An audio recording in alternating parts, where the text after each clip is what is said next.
করা হবে। আপনারা দেখতে পাচ্ছেন আমার সাথে দুই নেভি চিফ এবং এয়ার চিফ আছেন, আমরা একসাথে কাজ করছি। কিছুক্ষণ আগে আমার প্রফেসর ইউনুসের সাথেও কথা হয়েছে, ওনার সাথে কথা বলে আমার খুব ভালো লাগলো। আমার কাছে মনে হয়েছে উনি অত্যন্ত আগ্রহী এই কাজটা করার জন্য, এবং আমি নিশ্চিত যে উনি আমাদেরকে একটা সুন্দর গণতান্ত্রিক প্রক্রিয়ায় আমাদের নিয়ে যেতে সক্ষম হবেন এবং আমরা এ থেকে উপকৃত হব। আর আমি দেখলাম যে স্টুডেন্ট এবং ভলেন্টিয়ার্সরা অত্যন্ত চমৎকার কাজ করছে।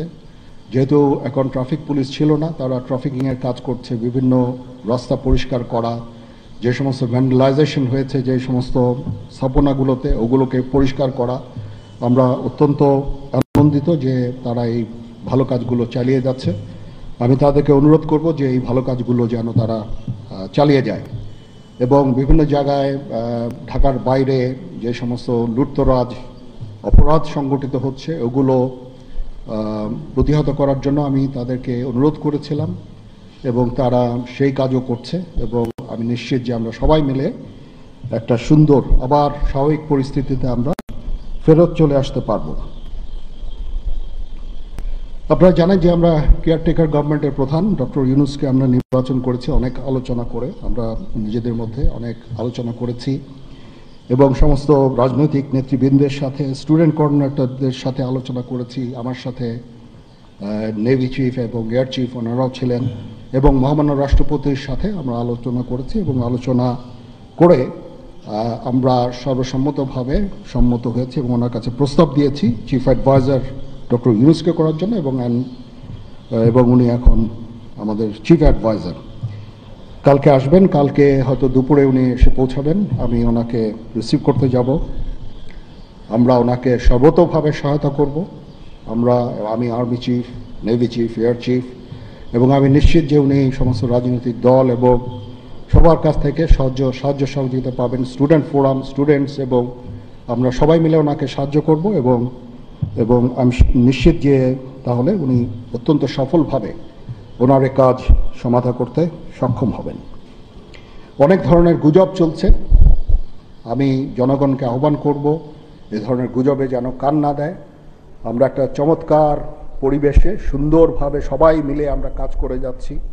আমার সেনাবাহিনী নিয়ে বিভিন্ন সেনানিবাসের মধ্যে বিভিন্ন কিছু হচ্ছে ইত্যাদি সমস্ত গুজব রটনা করা হচ্ছে, এগুলোতে আপনারা কান দিবেন না এবং আপনারা এই ধরনের গুজব ছড়াতেও দয়া করে সাহায্য করবেন না। আমি জানি সবাই এটা ইচ্ছা করে করেন না, হয়তো আউট অফ প্যানিক আপনারা এটা করেন। এই জিনিসটা থেকে নিবৃত্ত থাকলে এটা ভালো হবে, এবং আরেকজনকে কোনো নিশ্চিত না হয়ে কাউকে এ ধরনের কোনো খবর সংবাদ আপনারা দেওয়া থেকে বিরত থাকবেন, তাহলে এটা আমাদেরকে সাহায্য করবে। পুলিশের পুনর্গঠনের কাজ চলছে, এখন পুলিশ প্রধান একজন নিয়োগ দেওয়া হয়েছে। আমি নিশ্চিত যে পুলিশের মনোবল আবার ফেরত আসবে এবং পুলিশ একটা প্রফেশনাল ফোর্স হিসাবে ভালোভাবে তাদের দায়িত্ব পালন করতে সক্ষম হবে। সর্বশেষে আমি আপনাদের নিশ্চিত করতে চাচ্ছি যে সেনাবাহিনী, নৌবাহিনী, বিমান বাহিনী সর্বদা জনগণের সাথে আছে এবং থাকবে, এবং আমরা কাজ করে যাব, পাশাপাশি সবার সাথে মিলে কাজ করে যাব, এবং আমরা একটা সুন্দর ভবিষ্যতের দিকে যেতে পারবো, ভবিষ্যতে পৌঁছাতে পারবো বলে আমি বিশ্বাস রাখি। আপনারা আমাদের সবাইকে সাহায্য সহযোগিতা করবেন, আপনাদের সাহায্য নিয়ে ইনশাল্লাহ আমরা এটা করতে পারবো। আপনারা মিডিয়া অলরেডি অত্যন্ত দায়িত্বপূর্ণভাবে আপনাদের সংবাদ পরিবেশন করছেন, আমি আবার আপনাদের কাছে এই জন্য কৃতজ্ঞতা জানাচ্ছি, এবং ইনশাল্লাহ আমরা সবাই মিলে দেশকে একটা সুন্দর একটা পরিবেশ আমরা সৃষ্টি করতে পারবো এই দেশে, এবং আমরা সবাই ভালো থাকবো ইনশাআল্লাহ। এখন আপনাদের যদি কোনো কোয়ারিজ থাকে, কোনো প্রশ্ন থাকে আমাকে করতে পারেন, আমি যদি আমার জানা থাকে আমি অবশ্যই এটার উত্তর দিব। কালকে আমরা শপথ গ্রহণের জন্য যথাসাধ্য চেষ্টা করছি। একটা প্রস্তাব ছিল বিকালে করার, বিকালে খুব টাইট হয়ে যেতে পারে, কি উনি 2:10 দিকে হয়তো এখানে আসবেন, এটা মে বি ভেরি টাইট। আমরা হয়তো তাইলে রাত্রেবেলা রাত 8টার দিকে করতে পারি, হয়তো 400 জন লোকের উপস্থিতি এখানে থাকবে। এই পরিসরে আমরা শপথ গ্রহণের অনুষ্ঠান ইনশাল্লাহ করব। আমরা দেখেছি যে সেনাবাহিনী বাংলাদেশ এবং বাইরের যে কোনো দুর্যোগ, এগুলো কিছু মোকাবেলা করতে সক্ষম।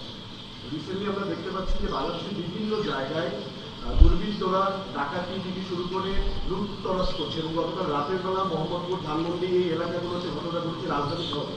এবং এই বিষয়ে আসলে সেনাবাহিনী কি পদক্ষেপ দিচ্ছে এবং সাধারণ মানুষ কিন্তু উদ্বেগ উৎপাদন হতে পারে? হ্যাঁ, প্রথম কথা হচ্ছে যে আমি দায়িত্ব নিয়েছিলাম অবশ্যই, এবং আমি রাজনৈতিক নেতৃবৃন্দর কাছ থেকে কথাও আমি ওনাদের কাছ থেকে ওনাদেরকে আমি বলেছিলাম যে আপনারা আমাকে সাহায্য করেন, যে মুহূর্তে এই ট্রানজিশনটা হবে এ ধরনের সমস্যার সৃষ্টি হতে পারে, এবং ওনারাও আমাকে বলেছিলেন যে ওনাদের যতদূর সম্ভব সাহায্য করবেন। তারপরেও কিছু কিছু ঘটনা ঘটেছে।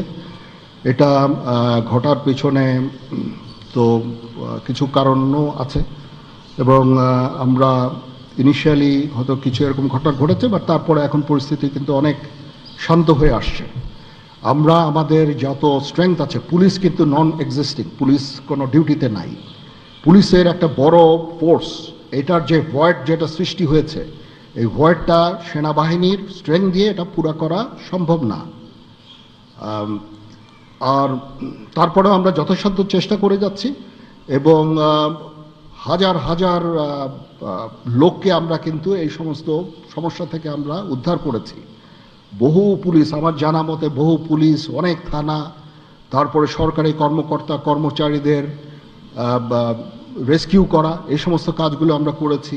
আমরা সমস্ত ইম্পর্টেন্ট জায়গা যেমন বিমানবন্দর, ডিপ্লোম্যাটিক এরিয়া, সেক্রেটারিয়েট, জাজেসদের অ্যাকোমোডেশন, তারপরে সেক্রেটারিদের অ্যাকোমোডেশন, এই সমস্ত গুরুত্বপূর্ণ জায়গাগুলিও আমরা প্রোটেক্ট করছি, এবং বিভিন্ন জায়গায় পেট্রোলিং করা হচ্ছে। তারপরেও একটা ইনিশিয়ালি দু একদিন এটা হয়েছে, সেই জন্য আমি অত্যন্ত দুঃখিত এবং বিব্রত। যাই হোক, এটা আমার যে স্ট্রেংথ যা ছিল এটা নেভি, এয়ারফোর্সও তারা তাদের মতো করে করেছে। আমরা যথাসাধ্য চেষ্টা করেছি, তারপরেও কিছু হয়ে গেছে। এটা আমার জাস্ট সিম্পলি আমাদের এনাফ স্ট্রেংথ ছিল না। বাট আমি নিশ্চিত যখন পুলিশ পুনর্গঠন হয়ে যাবে, তারা যখন আবার কাজে নেমে যাবে, তখন এই ভয়েডটা খুব সহজেই আমরা পূরণ করতে পারবো। পুলিশের একটা বিরাট সংখ্যক ফোর্স, পুলিশ ইজ একটা বড় ফোর্স। তো এই ফোর্স যদি নিষ্ক্রিয় হয়ে যায়, সেটার ভয়েড পূরণ করা সেনাবাহিনী, বিমান বাহিনী, নৌবাহিনী সবার পক্ষে সম্ভব না। আমরা এটার জন্য ডিজাইনডও না। যাই হোক, আমি নিশ্চিত যে খুব শীঘ্রই তারা পুনর্গঠিত হবে এবং এই সমস্ত ভ্যান্ডালিজম এগুলোকে প্রতিহত করতে সমর্থ হবে। বাট আমি এটুকু আপনাদের বলছি যে যারা এই সমস্ত কাজে জড়িয়েছে তাদেরকে আমরা আইনের আওতায় আনার সর্বোচ্চ চেষ্টা আমরা করব।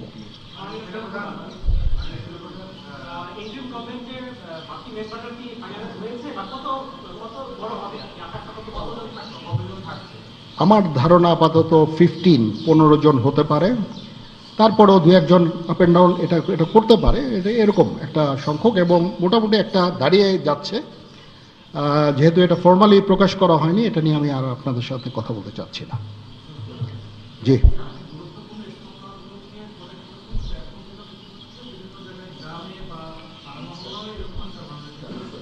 হ্যাঁ, হচ্ছে, বাট সংখ্যা অনেক কমে এসেছে। একদিন দুই দিন, প্রথম এক দুই দিনে যেটা হয়েছে সংখ্যা অনেক কমে এসেছে। আমরা আনসার ভিডিপিকেও কাজে লাগিয়েছি, এবং আমি তো বললাম যে ছাত্ররাও আমাদের সাহায্য করছে বিভিন্ন গ্রামে গঞ্জে। তারা এই কাজগুলো মাধ্যমে, তাদের উপস্থিতির মাধ্যমে আমাদের সাহায্য করছে, এবং বিএনসিসিকেও আমরা এটাতে করতে আমরা হয়তো এমপ্লয় করব এই কাজে। আমি আমার যত ফোর্স আছে মিলিটারি সব অল ডিপ্লয়েড, এবং তারা তাদের সাধ্য মতো এই কাজে নিয়োজিত।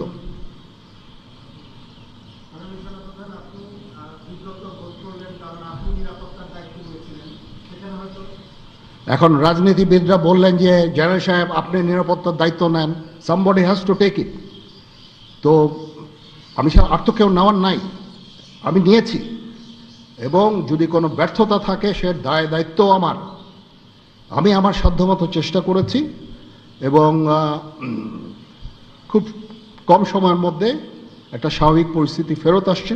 বাট আমাদের আরও অনেক কাজ করতে হবে। ইনশাল্লাহ আমাকে একটু সময় দেন, আমরা এই নর্মাল স্থিতি নিয়ে চলে আসবো ইনশাল্লাহ।